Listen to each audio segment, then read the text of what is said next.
Vítejte u dnešního ponoru. Zaměříme se na LEGO Hero Factory, což je téma, které v roce 2010 vzbudilo docela rozruch. Přišlo totiž hned po konci legendárních Bionicle. Přesně tak. A my se dnes podíváme na celý ten příběh Hero Factory. Proč vlastně vzniklo, čím si prošlo, jaké inovace přineslo třeba ten zásadní CCBS systém a proč nakonec skončilo. Máme k tomu docela dost podkladů, hlavně z analýz na YouTube, třeba od Brick News, Nick on Planet Ripple nebo Lence. Ty se tomu věnovali fakt do hloubky. Jo, probereme koncept, jak to brali fanoušci a co vlastně po Hero Factory zůstalo. Skvěle, pojďme na to. Takže úplně od začátku. Proč LEGO vlastně zařízlo Bionicle v roce 2010, kdy to byla tak populární řada? No, v LEGO měli pocit, že Bionicle už je moc temné a ten příběh byl hodně komplexní. Cílil hlavně na kluky tak od 9 do 16. A přestávalo to lákat ty mladší, kápu. Přesně, ne že by prodeje byly vyloženě špatné, ale hledali něco s širším zásahem. Něco univerzálnějšího. Jasně, něco přístupnějšího. A tak přišli z Hero Factory. Ten koncept zní na první dobrou fakt jednoduše. Město Makuhiro City, tam obří továrna. Která chrlí robotické hrdiny na zavolání. Jo, zavoláš linku, přiletí Alpha Team, Stormer, Bulk, Stringer a tak dále a zachrání tě. To je teda skok od té propracované mytologie Bionicle. Úplně jiný svět. Přesně o to šlo. Maximální jednoduchost. Hrdinové proti jasně daným padouchům. Třeba Von Nebula. Ten měl zajímavou minulost, byl to bývalý hrdina. Nebo pak Witch Doctor. To byl ten velký set, že jo? Jo, největší figura celé řady. Příběh byl prostě udělaný tak, aby ho pochopil i menší kluk bez znalosti nějakého složitého pozadí. A na trh to šlo docela fofrem, ne? V červenci 2010 to ještě Bionicle ani neskončilo, hned 15 setů. To je velký nástup. Jo, a ten marketing kolem toho. Pamatuj si ta videa jakoby s očitejma svědkama, jak hrdinové přistávají. A to fiktivní rádio Hero Factory FM. Jo, to byl ten jejich podcast vlastně. Přesně. LEGO do toho ze začátku šlapalo. Na prvních krabicích dokonce měli od tvůrců Bionicle. Aby nalákali ty staré fanoušky. Jasně. Později to ale sundali, možná se chtěli trochu odstřihnout. Každopádně ty reakce fanoušků, byly všelijaké. Rozpačité je asi dobré slovo. To si dovedu představit. Fanoušci Bionicle museli být naštvaní. A co ti starší fanoušci, efolové, ti bývají kritičtější. Ty byly jako obvykle skeptičtější, ale ta cílovka, ty mladší děti, ty to brali líp. Barevní roboti, akce, to je lákalo. A ta první vlna představila ty základní postavy, že? Stormer, Furno a padouchy jako Von Nebula, Meltdown. Jo, Corroder, Thunder. A pak ti hlavní hrdinové. Stormer, Furno, Bulk, Surge, Stringer, Breeze. Byly tam i nějaký vozidla, Furnobike, Dropship, Rotor. Ale i tak se ozvala kritika. A nešlo jen o to, že to nahradilo Bionicle, že ne? Ne, nešlo. Dost se řešilo, že ty první sety vypadaly hodně podobně jako poslední Bionicle Stars. Ty už byly taky dost zjednodušený. Aha. A co bylo horší, moc se to nedalo upravovat. Ten slogan "postav si svého hrdinu" moc nefungoval. A hlavně pořád používali ty starý klouby z roku 2008. Ty, co praskali? Přesně ty. Zdědili to po pozdních Bionicle. Byli křehký a prostě praskali. To byla velká technická bota. Takže start nic moc. Ale něco pozitivního na tom přece muselo být. Určitě. Byli fakt barevný, to se dětem líbilo. A cena byla nízká, základní figurka asi $8. Na poličce to jako celek vypadalo docela dobře. Ale ty klouby, to byl problém. A LEGO muselo zareagovat. A zareagovalo rychle. Rok 2011 a přišel systém CCBS. Character Creature Building System. To zní jako velká věc. To byla revoluce. Naprostá. Byla to přímá odpověď na ty stížnosti na praskání dílků. Úplně nový systém stavění. Jak to fungovalo? Základem byly robustnější dílky, takový kosti, s kulovými klouby. Na ty se pak nacvakávaly dílky brnění. Bylo to pevnější, odolnější a hlavně se to snadno spojovalo a rozpojovalo. Takže konečně šlo stavět vlastní věci, ty moci. Přesně tak. Konečně to naplnilo ten slib snadné úpravy. A dalo to Hero Factory vlastní ksicht. A nebylo to jen pro Hero Factory, že? Mělo to větší ambice. Mnohem větší. LEGO to plánovalo jako nový standard pro všechny svoje budoucí construction řady. Tedy ty figurky, ne klasické kostky. Aha, takže strategický krok. Jo, dílky měly i hladší povrch, víc se blížily klasickým kostkám. Mělo to propojit tyhle dva světy, systém a construction, takže CCBS nebyla jen nějaká záplata, ale základ pro spoustu dalších let. To dává smysl. A jak to vypadalo v praxi v roce 2011? Byly tam 2 vlny setů, že? Ano, první byla Ordeal of Fire, ohnivá zkouška, padouch Firelord a jeho parta útočili na palivovou stanici. Jetbug, Nitroblast, Drilldozer. Přesně.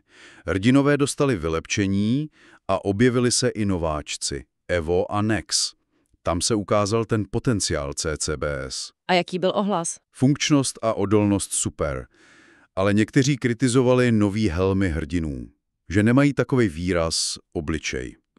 Ale třeba Drilldozer, ten padouch, ten se líbil, vypadal fakt hrozivě. A po ohnivé zkoušce přišla Savage Planet, divoká planeta. Tam byl koncept jiný, že? Jo, hrdinové bojovali na cíří planetě proti zvířatům, který ovládal Witch Doctor. Zajímavý bylo, že hrdinové dostali zvířecí motivy. Furno byl orel, Stringer medvěd. Takže Furno lítal a Stringer měl sílu. Nějak tak, byl to zajímavý nápad. Často se ale říkalo, že ty zvířecí padouši jsou designově lepší než hrdinové. A ten Witch Doctor set, ten byl největší. Jo, stál $30, nejvyšší figura řady. Měl zajímavě řešený nohy. A taky se objevil Roka, zlatý hrdina. Někteří ho přirovnávali k Takanuvovi z Bioniclu. Zajímavý. A teď k tomu příběhu. Zaznělo tam něco od Christiana Faberu, tvůrce Bioniclu i Hero Factory, že prý původní nápad byl jiný. To je pravda. Faber naznačil, že Hero Factory mohlo být původně myšlený jako satira. Něco jako Úžasňáci od Pixaru. Víš, masově vyrábění hrdinové. To zní skvěle. Proč to neudělali? Lego se asi bálo, že to bude moc složitý, tak zvolili jednodušší boj dobra se zlem. Snadněji se to komunikovalo dětem. Škoda, ta satira by byla pecka. Ale i tak rok 2011 CCBS vypadal nadějně. Co bylo dál? Rok 2012 a vlna Breakout. Útěk. To byl prý vrchol. Jo, Breakout je často považovaný za absolutní špičku Hero Factory. Už ten příběh byl super. Padouši utíkají z vězení. Nopětí, akce, návraty starých známých. Jako Von Nebula nebo Drilldozer. Třeba. Byly tam zmínky. A hlavně hlavního padoucha v animáku namluvil Mark Hamill. Cože? Luke Skywalker jako záporák. V Lego. To je síla. A sety tomu odpovídali. Rozhodně. Designéři si fakt vyhráli. 9 hrdinů, každý jiný. Unikátní helmy, vrátili se k těm oblíbenějším z první vlny. Zbraně, brnění, doplňky. Furno měl třeba podvodní výbavu. Takže větší variabilita. Jo, postavy byly vyšší, propracovanější. Roka a Breeze z téhle vlny jsou fakt povedený. A padouši. Zmínil se tam Core Hunter. Seriový vrah, co krade hrdinům jádra. To je na Lego docela drsnej. Jo, ten měl překvapivě temný příběh. To bylo nezvyklý. Celkově byli padouši v Breakoutu různorodý a zajímavý. Vrátila se i vozidla, třeba motorka Speeda Demona. Nějaký mouchy to mělo. Pořád ta holá záda figurek. I když se to někde snažili zakrýt třeba náhradným dílkem chodidla. A taky se změnilo balení, že místo kanistrů přišly sáčky. Jo, takový ty uzavíratelný plastový sáčky. Někdo říkal, že je to levnější, míň hodnotný, jiní, že je to skladnější. Nejspíš obojí. Největší sety ale zůstaly v krabicích. A technicky byly důležitý nový šedý prodlužovací dílky s gumovou kuličkou pro větší tření. Aby se daly stavět větší modely. Přesně, aby se jim sami nehýbaly ruce a nohy. Takže Breakout byl úspěch. Design, technika. A příběh. Ten útěk skončil nějak zajímavě. Hodně zajímavě. Objevila se tam tajemná substance kváza, z níž jsou jádra hrdinů. A padouši chtěli ukrast plány továrny a postavit si vlastní továrnu na padouši. S antikvázou. Páni, továrna na padouchy. A skončila to cliffhangerem. Všichni byli napnutí, co bude dál. To zní jako super námět na pokračování. Co teda přišlo v roce 2013, ta továrna na padouchy? No, právě že vůbec. A to bylo pro hodně lidí zklamání. Místo toho přišla vlna Brain Attack. Invaze mozků. Invaze mozků. To mi připomíná Vetřelce. Co to bylo? Byli to takoví mozkoví paraziti. Přicucávali se na různý potvory a ovládali je proti hrdinům. Měli ukrást nějaký dokumenty z továrny. A kdo zatím stál? Nějaký tajemný mastermind, nikdo nevěděl, kdo to je. Problém byl, že to působilo jako opakování. Už v Savage Planet ovládali zvířata a taky to připomínalo jinou Lego řadu, Alien Conquest. Takže po tom slibným konci Breakout to byl krok vedle? Přesně. Příběhově to bylo zklamání. Nenavázalo to. A co sety? Zachránili to aspoň ty? Byly. No, solidní. Ale už se projevovala repetitivnost. Hlavně u hrdinů. Jak někdo řekl. Kolik Stormerů ještě potřebujeme? To je trefný. Ale ty ovládaný potvorem měly zajímavé textury a detaily. Ve skupině vypadaly dobře. Novinkou byla nová hlava hrdinů, co šla líp kombinovat i s Bionicle maskama. A některý sety měly i jednoduchý funkce, jako Bionicle kdysi. Něco konkrétního z té vlny stálo za zmínku? Třeba Furno XL v takovým rytířským brnění. To byla asi jeho nejlepší verze.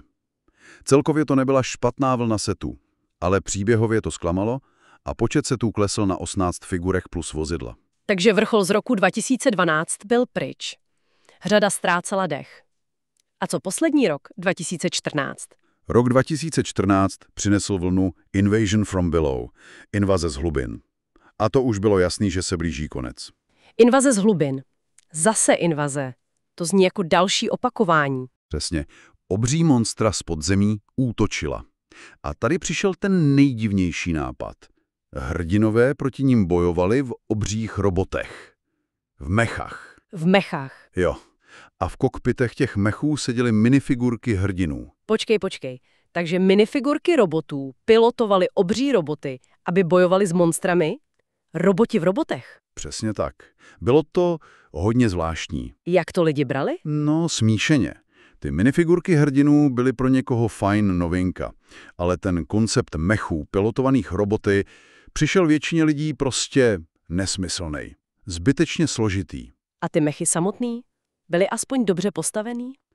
Spíš ne. Byly takový neohrabaný, průměrný, vlastně hlavně balíčky dílů CCBS. Ani ty monstra nebyly nic moc extra. Celý to působilo, kreativně vyčerpaně. A úplně to ignorovalo předchozí příběhy. A to byla poslední vlna. Kolik měla setů? Jo, poslední. A jenom 15 setů. Stejně jako to první v roce 2010. Ten trend byl jasný. 2010 15, 2011 22, to byl vrchol. 2012 18, 2013 taky 18 figurek. 2014 zase jen 15. Takže prodeje asi klesaly. Nemáme čísla, ale všechno tomu nasvědčuje. Hero Factory prostě nedosáhlo úspěchu Bionicla. Ani zdaleka. A tak přišel konec po roce 2014. Přesně. Prostě to skončilo. Bez nějakého uzavření příběhu, který začal Breakout tak slibně. To je pro fanoušky vždycky blbý. Některé zdroje říkali, že se Hero Factory stalo takovým odkladištěm nápadů Lega, co neměli jasnou vizi. To je možná trochu tvrdý, ale asi to odráží ten pocit ztráty směru, co lidi měli. Ale i tak, Hero Factory nebylo zbytečný. Zanechalo důležitý odkaz. A to je ten systém CCBS, že jo? Jednoznačně. Ten systém, co se v Hero Factory vyvinul, se pak používal roky. Ve figurkách Marvelu, DC, Star Wars, Chima a dokonce i v tom krátkém návratu Bionicle G2 v letech 2015-16. Takže Hero Factory posloužila jako taková testovací laboratoř pro CCBS. Přesně. I když je fakt zajímavý, že tak od roku 2019 už LEGO skoro žádný nový construction sety z CCBS nevydalo. Ale to je na jinou debatu. Kromě CCBS tu byl ten animovaný seriál Rise of the Rookies. Ten ale moc úspěšný nebyl, podle hodnocení. Jo, na IMDb má 5.0, zatímco třeba Ninjago 7.2, takže díru do světa neudělal. Ale plánoval se i celovečerní film. Vážně? Jo, v roce 2012 o tom psal Hollywood Reporter. Mělo to dělat studio Universal ve stylu Transformers. Scénář psali lidi, co dělali Predátory. A co se stalo? Jak šla popularita dolů, tak z toho sešlo. Stejně jako třeba z filmu podle Chima. Jo, a ještě byla krátká spolupráce s Robloxem v roce 2013, tam byl nějaký herní mód. Takže když to shrneme, Hero Factory přišlo jako jednodušší náhrada Bionicle. Přineslo supersystém CCBS, mělo vrchol kolem roku 2012 s Breakoutem. Pak to začalo ztrácat směr, opakovaly se motivy, divný koncepty jako ty mechy a pak konec. To je dobrý shrnutí. Nebylo to Bionicle, to asi ne. Ale mělo svoje mouchy i svoje klady. Ten CCBS systém je obrovský plus. A některé vlny jako Breakout nebo Ordeal of Fire byly fakt dobrý, měly skvělý sety. Potenciál tam byl, jen se možná ztratila ta vize. A na úplný závěr vraťme se k té myšlence Christiana Fabera. Co kdyby to LEGO fakt udělalo jako tu satiru na superhrdiny? No jo, to je zajímavá otázka.